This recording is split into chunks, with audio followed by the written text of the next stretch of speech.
আঘাতপ্রাপ্ত করছে, তারা আলটিমেটাম দিচ্ছে, তখন আমাদের বুঝতে বাকি থাকলো না যে আমাদেরকে সাম্প্রদায়িক বৈষম্যের শিকার করে এদেশে যাতে আমরা মাথা উঁচু করে না থাকতে পারি সুনাগরিক হিসেবে, সেই জন্য তারা পায়তারা করছে। আমরা তখন গত শুক্রবার জানেন একটি মানববন্ধন করেছি। আমরা বলেছি আমাদের এই সম্পত্তি যদি ফেরত না দেওয়া হয় সারা বাংলাদেশে আমরা কঠোর থেকে কঠোর আন্দোলন গড়ে তুলব। সেই প্রেক্ষাপটেই আজকে আপনারা জানেন 64 জেলায়, ঢাকা সহ 64 জেলায় আমাদের মানববন্ধন এবং বিক্ষোভ কর্মসূচি পালন হচ্ছে। তাই আমি বলবো আমাদের এই আন্দোলনে, এই যুগমত আন্দোলনে যারা অংশগ্রহণ করেছেন প্রত্যেককেই তারা দায়িত্ব নিতে হবে। এ দেশকে গঠন করার জন্য বৈষম্য বিরোধী আন্দোলন হয়েছে। সেই আন্দোলনের ঘোষণা ছিল বাংলাদেশের প্রত্যেকটি নাগরিক তাদের নাগরিক অধিকার পাবে, কোনো কুটাপাতা থাকবে না, কোনো সাম্প্রদায়িকতা থাকবে না। কিন্তু আমরা যেই অবক্ষয়টুকু দেখছি এই সরকারের বিভিন্ন পর্যায়ে রন্ধে রন্ধে রেখে যাওয়া সেই আওয়ামী লীগ দুঃশাসনের সময়ে যে প্রেতাত্মারা রয়েছে তারা কেন আজও বহিষ্কৃত হচ্ছে না?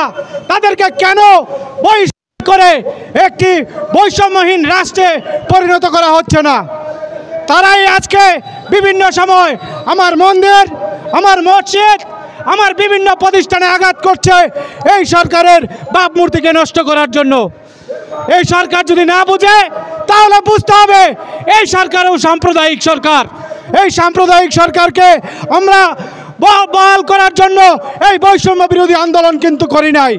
এই বৈষম্য বিরোধী আন্দোলন করেছি এই দেশের শান্তি শৃঙ্খলা এবং ধর্মীয় উন্মাদনা যেটা ছিল আছে সেইটাকে বন্ধ করার জন্য। আজকে বাংলাদেশের সনাতনী সম্প্রদায় উদ্বিগ্ন, তারা চিন্তিত, তারা বিভিন্ন সময় বিভিন্ন পর্যায়ে বিভিন্ন রকমের ভয় পাচ্ছে যে এ দেশে কি আমরা থাকতে পারবো, এ দেশ কি আমাদের? এই প্রশ্নটুকু কেন আসছে আপনাদের আচরণে? আমি তাই বলবো যারা সাম্প্রদায়িক আচরণ করছেন আমাদের হিন্দু ভাইদের প্রতি, আপনারা একটু বিবেকবান হন।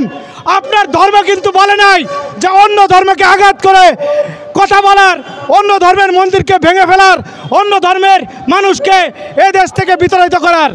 আপনারা মনে রাখবেন বাংলাদেশে এই হিন্দুরা কিন্তু ভূমিপুত্র। এ দেশের হিন্দুরা বেশি আসে নাই, কোনো আফগানিস্তান থেকে আসে নাই, আরব থেকে আসে নাই, বাংলাদেশেই তাদের জন্ম হয়েছে।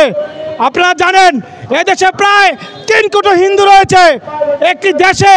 আপনারা বহির্বিশ্বের দেশে দেখবেন সেই দেশে কিন্তু 3 কোটি মানুষও নাই। তাই আমি বলবো এদেশের হিন্দুরা যদি একবার ঐক্যবদ্ধ হয়ে রাস্তায় নেমে আসে তখন কিন্তু তাদেরকে প্রতিহত করতে পারবেন না, তাদের অধিকার ফিরিয়ে দিতে হবে। আর সেই জন্যই আমরা চাচ্ছি যে নির্বাচনের পরে যেভাবে হামলা নির্যাতন হয় সেই হামলা নির্যাতনকে বন্ধ করার জন্য সারা বাংলাদেশের যেই চাহিদা হিন্দুদের আকুতি মিনতি সেটা হচ্ছে পৃথক নির্বাচন ব্যবস্থা এবং সংরক্ষিত আসন। সেই সংরক্ষিত আসন এবং পৃথক নির্বাচন ব্যবস্থা আপনারা এই সংস্কারের মাধ্যমে নিয়ে আসে আমাদের সনাতনীদেরকে তাদের অধিকার ফিরিয়ে দিবেন এই আশাবাদ ব্যক্ত করছে বর্তমান সরকারের কাছে।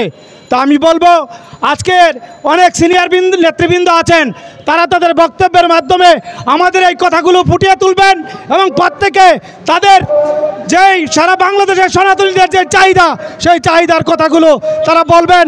তো আমি বেশি কিছু বলবো না। সারা বাংলাদেশে আমাদের 64টি ডিস্ট্রিক্টেই মানববন্ধন হচ্ছে, প্রত্যেকটি মানববন্ধনে আমাদের সনাতনীরা অংশগ্রহণ করছে, সেই জন্য আমি তাদেরকে ধন্যবাদ জানাই।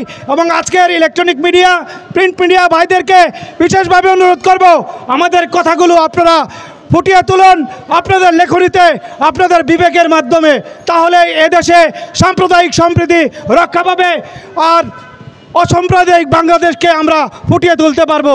সেই আশাবাদ ব্যক্ত করে আমি আমার বক্তব্য শেষ করছি। সকলকে ধন্যবাদ। বৈষম্যহীন জাতি গঠন করতে চাই। তাই আমাদের পৃথক নির্বাচন ব্যবস্থা এবং সংরক্ষিত আসন আমাদের দরকার, আমাদের প্রয়োজন। তাই একটি জনগোষ্ঠীকে কখনো হেয় প্রতিপন্ন করে বা তাকে সাইড করে কখনো একটি রাষ্ট্র টিকে থাকতে পারে না, রাষ্ট্র সফলতা অর্জন করতে পারে না। তাই একটি রাষ্ট্রের কাছে